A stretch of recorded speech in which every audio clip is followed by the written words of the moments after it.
Plano de leitura bíblica, dia 27 de janeiro, Gálatas 1 a 6. Carta aos Gálatas. Saudação. Paulo, apóstolo, não da parte de homens, nem por meio de algum homem, mas por Jesus Cristo e por Deus Pai, que ressuscitou dos mortos, e todos os irmãos que estão comigo, as igrejas da Galácia. A vós, graça e paz da parte de Deus nosso Pai e da parte do Senhor Jesus Cristo, e que se entregou por nossos pecados para nos libertar da perversidade do mundo presente, segundo a vontade de Deus nosso Pai, a quem seja dada a glória pelos séculos dos séculos. Amém. Só há um evangelho autêntico. Estou admirado de que tão depressa passeis daquele que vos chamou à graça de Cristo para um evangelho diferente. De fato, não há dois evangelhos. Há apenas pessoas que semeiam a confusão entre vós e querem perturbar o evangelho de Cristo. Mais ainda, que alguém, nós ou um anjo baixado do céu vos anunciasse um evangelho diferente do que vos temos anunciado, e que seja anátema. Repito, aqui o que acabamos de dizer: se alguém pregar doutrina diferente da que recebestes, seja ele excomungado. É porventura o favor dos homens que eu procuro, ou o de Deus? Por acaso tenho interesse em agradar os homens? Se quisesse ainda agradar os homens, não seria servo de Cristo. Paulo defende sua autoridade e missão. Asseguro-vos, irmãos, que o evangelho pregado por mim não tem nada de humano. Não o recebi, nem o aprendi de homem algum, mas mediante uma revelação de Jesus Cristo. Certamente ouvistes falar de como outrora eu vivia no judaísmo, com que excesso perseguia a igreja de Deus e a assolava. Avantajava-me no do judaísmo a muitos dos meus companheiros de idade e nação, extremamente zeloso das tradições de meus pais. Mas quando aprouve aquele que me reservou, desde o seio de minha mãe, e me chamou pela sua graça, para revelar seu Filho em minha pessoa, a fim de que eu o tornasse conhecido entre os gentios, imediatamente sem consultar a ninguém, sem ir a Jerusalém para ver os que eram apóstolos antes de mim. Parti para a Arábia, de lá regressei a Damasco. 3 anos depois subi a Jerusalém para conhecer Cefas, e fiquei com ele 15 dias. Dos outros apóstolos não vi mais nenhum, a não ser Tiago, irmão do Senhor. Isto que vos escrevo. Deus me é testemunha, não o estou inventando. Em seguida fui para as regiões da Síria e da Cilícia. Eu era ainda pessoalmente desconhecido das comunidades cristãs da Judéia, e tinham elas apenas ouvido dizer: aquele que antes nos perseguia, agora prega a fé que outrora combatia, e glorificava a Deus por minha causa. Está em harmonia com os outros apóstolos. 14 anos mais tarde, subi outra vez a Jerusalém com Barnabé, levando também Tito comigo. E subi em consequência de uma revelação. Expus-lhe o evangelho que prego entre os pagãos, e isso particularmente aos que eram de maior consideração, a fim de não correr ou de não ter corrido em vão. Entretanto, nem sequer meu companheiro Tito, embora gentil, foi obrigado a circuncidar-se, mas por causa dos falsos irmãos, intrusos que, furtivamente, se introduziram entre nós, para espionar a liberdade de que gozávamos em Cristo Jesus, a fim de nos escravizar. Fomos, por esta vez, condescendentes para que o evangelho permanecesse em sua integridade. Quanto aos que eram de autoridade, os que antes tenham sido, não me importa, pois Deus não se deixa levar por consideração de pessoas essas autoridades. Digo, nada me impuseram. Ao contrário, viram que a evangelização dos incircuncisos me era confiada, como a dos circuncisos a Pedro, porque aquele cuja ação de Pedro, o apóstolo dos circuncisos, fez também de mim o dos pagãos. Tiago, Cefas e João, que são considerados as colunas, reconhecendo a graça que me foi dada. deram as mãos a mim e a Barnabé em sinal de pleno acordo. Iríamos aos pagãos e eles aos circuncidados. Recomendaram-nos apenas que nos lembrássemos dos pobres, o que era precisamente a minha intenção. Não se pode acomodar o evangelho aos judaizantes. Quando, porém, Cefas veio a Antioquia, resisti-lhe francamente, porque era censurável, pois antes de chegarem alguns homens da parte de Tiago, ele comia com os pagãos convertidos. Mas quando aqueles vieram, retraiu-se e separou-se destes, temendo os circuncidados. Os demais judeus convertidos seguiam-lhe a atitude equívoca, de maneira que mesmo Barnabé foi levado por eles a essa dissimulação. Quando vi que seu procedimento não era segundo a verdade do evangelho, disse a Cefas, em presença de todos: Se tu que és judeus, vive como os gentios e não como os judeus, com que direito obriga os pagãos convertidos a viver como judeus? A justificação provém da fé em Jesus Cristo.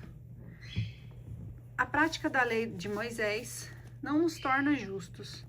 Nós, judeus de nascença e não pecadores dentre os pagãos, sabemos contudo que ninguém se justifica pela prática da lei, mas somente pela fé em Jesus Cristo.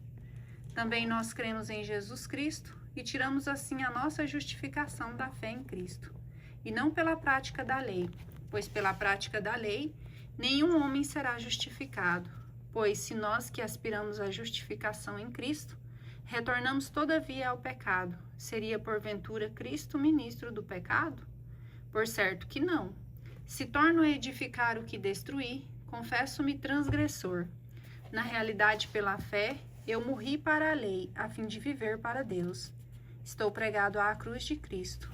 Eu vivo, mas já não sou eu, é Cristo que vive em mim. A minha vida presente na carne, eu a vivo na fé no Filho de Deus, que me amou e se entregou por mim. Não menosprezo a graça de Deus, mas, em verdade, se a justiça se obtém pela lei, Cristo morreu em vão. A lei e a fé. Ó insensatos, Gálatas, quem vos fascinou a vós, ante cujos olhos foi apresentada a imagem de Jesus Cristo crucificado? Apenas isso quero saber de vós. Recebestes o Espírito pelas práticas da lei, ou pela aceitação da fé? Sois assim tão levianos, depois de terdes começado pelo Espírito, quereis agora acabar pela carne? Ter feito tais experiências em vão, se é que foi em vão, aquele que vos dá o Espírito e realiza milagres entre vós, acaso o faz pela prática da lei ou pela aceitação da fé? Foi este o caso de Abraão. Ele creu em Deus, e isto lhe foi levado em conta de justiça. Sabeis, pois, só os que têm fé e que são filhos de Abraão, prevendo a Escritura que Deus justificaria os povos pagãos pela fé, anunciou esta boa nova a Abraão: em ti todos os povos serão abençoados. De modo que os homens de fé são abençoados com a bênção de Abraão, homem de fé.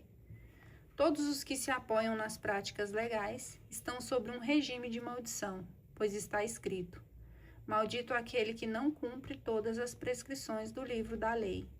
Que ninguém é justificado pela lei perante Deus é evidente, porque o justo viverá pela fé. Ora, a lei não provém da fé, e sim do cumprimento. Quem observar esses preceitos viverá por eles. Cristo remiu-nos da maldição da lei, fazendo-se por nós maldição, pois está escrito: maldito todo aquele que é suspenso no madeiro. Assim a bênção de Abraão se estende aos gentios em Cristo Jesus, e pela fé recebemos o Espírito prometido. A lei e a promessa. Irmãos, vou apresentar-vos uma comparação de ordem humana.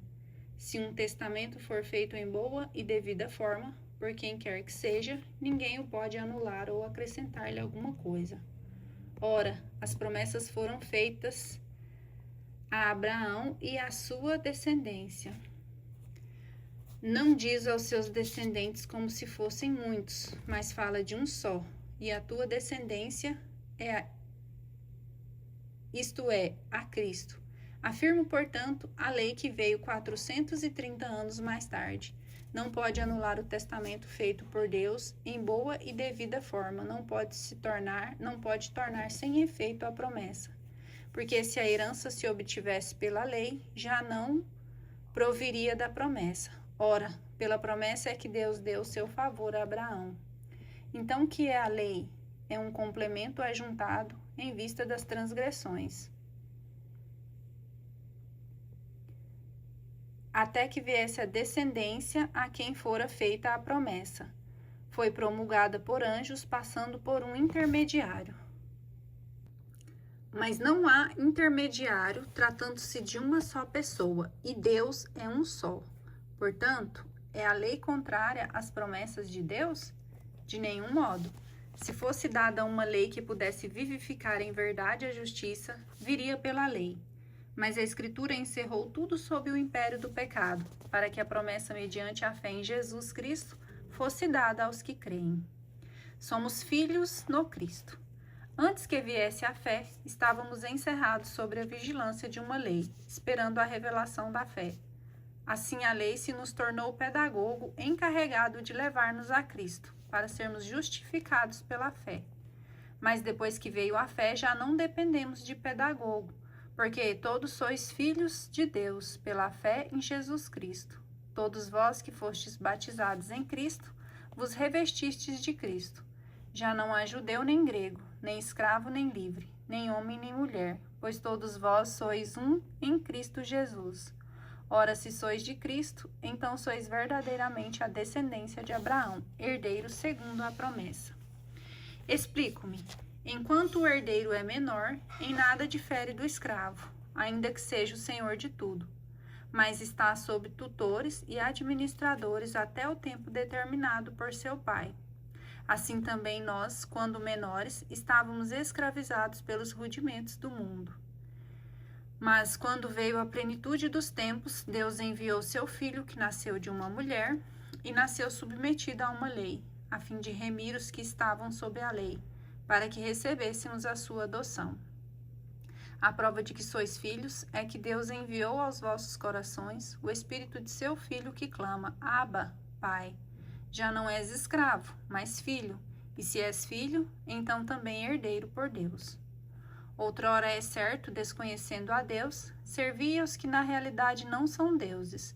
Agora, porém, conhecendo a Deus, ou melhor, sendo conhecidos por Deus, como é que tornais os rudimentos fracos e miseráveis, querendo de novo escravizar-vos a eles?